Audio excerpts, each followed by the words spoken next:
Hi everyone, I'm Jim and welcome to the newest Jim's Game Corner episode. Today I'm going to showcase you the video game Grind Survivors. Before we begin, I'm legally obliged to mention that I've received a free copy of this game from the Keymailer site. If you watched some of the previous episodes from this series, you know that I'm actually a big fan of survivor-like, so video games similar to Vampire Survivors, Brotato, yet another Zombie Survivors, Karate Survivor, which I've actually covered in this series, 20 Minutes to Dawn, Nomad Survivor, the historic one I forgot the title of. I'm probably skipping some right now as well, but you need to know that I am not a stranger to these kinds of games, and Grind Survivors is a good one. So without further ado, let's just begin. This footage is my first time playing through the game around 1 or 2 weeks ago. At first we chose auto fire or manual mode. What's cool in this game is that if you choose auto fire, you can still fire manually. You will just make the game choose your decisions over its own. Here we can choose our starting weapon. Now we just have to survive for the next 10 minutes. Then on other levels, 20 minutes, 30 minutes and so on. There's also an infinity mode. We can also stand all these altars to receive permanent buffs for the run. And the gameplay loop is quite simple. Earn experience, then choose one of the options presented by the game or reroll the stats and the things we can earn. There's lots of interesting build-ups and synergies here. So you'll spend a long time playing through this. It took me over 40 hours to finish the game over the course of around 10 to 15 days, I actually don't remember. Some of my favorite abilities here are the Holy Shield, dodging mechanic, experience boosts, chaos bullets or however you call them. I've skipped a little bit forward to show you that we also have some half bosses or however you call them, just tougher enemies that drop weapons that we can later utilize to either recycle or gain some stats or improve them. In every game, enemies besides weapons drop ashes, which you can use to upgrade weapons and other things. What's also quite interesting is that each run has 3 bosses and on every level there's an unique boss. So for example, Bastion has other bosses than this level right here. Here we have my mother-in-law. This is a very tough enemy. You have to constantly shoot. Hooray! The mother-in-law is dead. Yay! So this spider is the final boss here. Not sure if it's Satan or someone's pet, but after we beat him, the level is over. He's tough because he has those bullet hell elements where he spits fireballs or those red balls, whatever. He doesn't use blue balls, for example.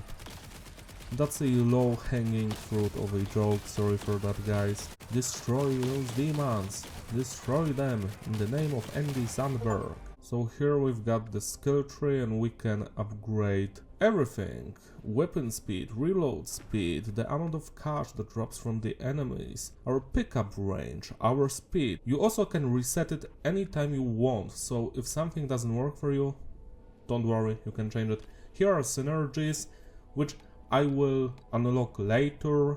These are special type of skills. Forge is where we can infuse or reforge or improve or recycle weapons. Infuse means we take one weapon and we sacrifice 4 to make it a higher rarity, from rare to epic, from epic to legendary. Reforge is something different where we can actually pay money, which are ashes, to reroll the stats of our weapons. So that actually works both ways because you can either upgrade the stats or drop them. Here are runes which you're going to unlock by doing the achievements.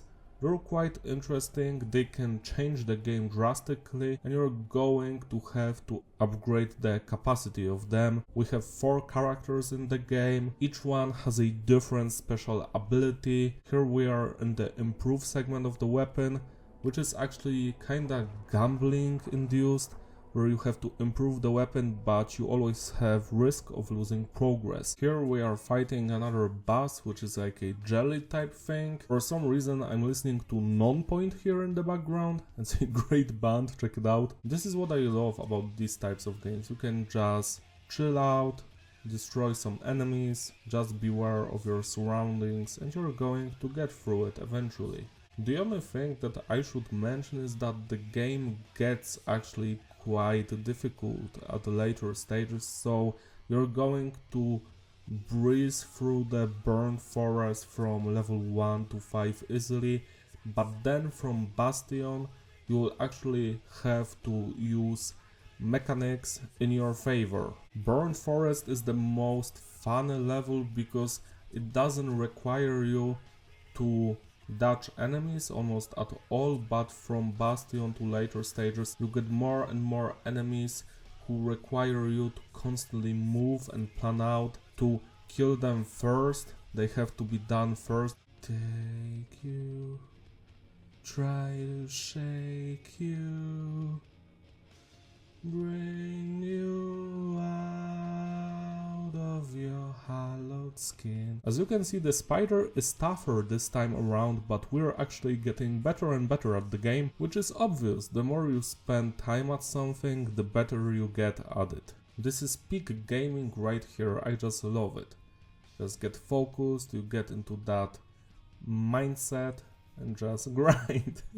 Because it's grind survivors, obviously. The spider is like shitting his webs right now, or whatever spiders do. I am not sure, you can write down in the comment section. When I was like 4 years old, my sister would always tell me that when I go to sleep, spiders crawl into my mouth and ears and lay eggs there, which is a terrible thing to say to a child because later you can get arachnophobia. But what I found out later on is actually spiders never go into your ears or mouth because they're scared of wet, warm places, so you can sleep at night without any problems. It's not going to happen to you.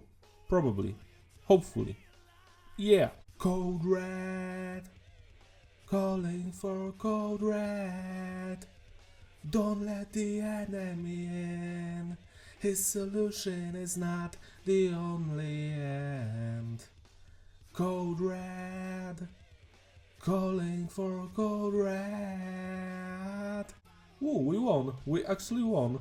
Hell yeah! Here we are going through difficulty Dark 5 and I've already unlocked the another character. I forgot her name, let's just call her Jessica Alba. Here, as you can see, I was going through a different build where the HP is the most important because it makes the damage of our special attack even more potent. So that was my strategy here and it clearly worked because difficulty Dark 5 was a breeze. Look at it, you're not even following it with your eyes what's happening on the screen, and I'm just leveling up all the time, and that's what I love. So I would urge you to buy Grind Survivors. Currently it's on sale. I am not sure if it's going to be on sale when this video is posted, but just add it to your wish list so you can be notified when it goes on a sale, because I think this game is worth a shot. It's worth the price. This game, I recommend it.